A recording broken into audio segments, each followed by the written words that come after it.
四中全会公报出炉，“十五五”的路线已经清晰可见，时代周期的交汇已经让每一个人都清晰地感受到了百年未有之大变局的分量，而让每个普通人都能搭上祖国发展这艘大船的起航号角已然吹响。不同行业和阶层的同胞们向哪一个风口集结，其实就是各位认知变现的时机。可以说，好风凭借力的风口再次风起云涌，就看时代的弄潮儿们如何把握这一次的大变局。未来10年的机遇点都蕴含在了这1万多字的公报里，或者说在这次公报和之前公报的差异重点之上。老规矩，开宗明义，本次公报重点关注3个让位：发展让位于安全，增速让位于质量，地产让位于科技。还有6条主线：科技创新为锚点，刺激内需为引擎，高质量发展为目标，对外开放不动摇，向人投资再提高，文化建设要加强。好，首先就是发展让位于安全。这一点从本次报告和5年前“十四五”的报告的行文差别就有清晰的体现。“十四五”对于“十三五”的总结是：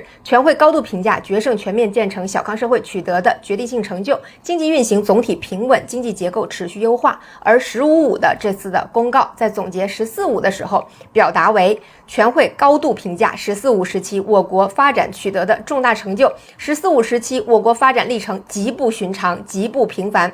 我在之前分析中财文的视频里就强调过，决策层通过对于“十四五”的顺利收官展现的态度是乐观的，也是充满信心的。这种信心不同于之前任何一次5年计划完成时候的态度。原因在哪儿呢？仔细分析不难发现，“13-5”时期我们的经济面临的主要挑战是周期性的常规挑战。无论是美国加息还是2018年贸易战，决策层对于这种程度的冲击的判断就是经济周期使然，可以说是有预案应对的。因此呢，顺利收官呢虽然有难度，但在意料之中。而“14-5”时期面对的挑战，无论是疫情的爆发还是美元的暴力加息导致中资美债暴雷，地产泡沫破裂，都属于结构性的挑战，而非之前周期性的挑战。这种结构性的挑战的强度和应对都是前所未有的。疫情本身不言自明，一切都在意料之外。房地产长周期的瞬间终结，对于任何国家来说，都可能是几十年爬不出来的深坑。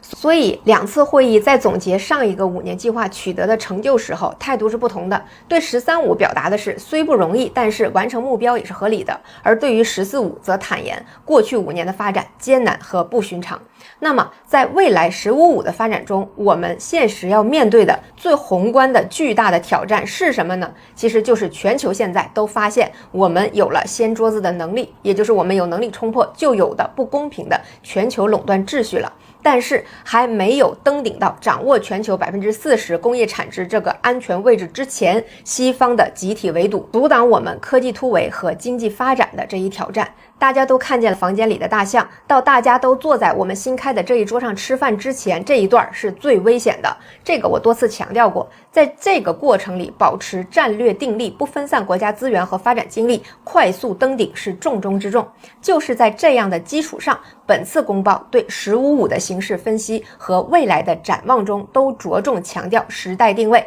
外部和内部的环境以及最关键的应对的要求。“14-5”强调的是，我国发展仍然处于重要战略机遇期，但机遇和挑战都有新的发展变化。当今世界正经历百年未有之大变局，国际环境日趋复杂，不稳定性和不确定性明显增加。而本次公报强调的是“15-5”时期，我国发展环境面临深刻复杂的变化，我国发展处于战略机遇和风险挑战并存、不确定难预料因素增多的时期，在应对上表述更为清晰明确。要我们保持战略定力，增强必胜信心，积极识变、应变、求变，敢于斗争、善于斗争，勇于面对风高浪急甚至惊涛骇浪的重大考验，以历史主动精神克难关、战风险、迎挑战，集中精力办好自己的事儿，续写经济快速发展和社会长期稳定2大奇迹新篇章，奋力开创中国式现代化建设的新局面。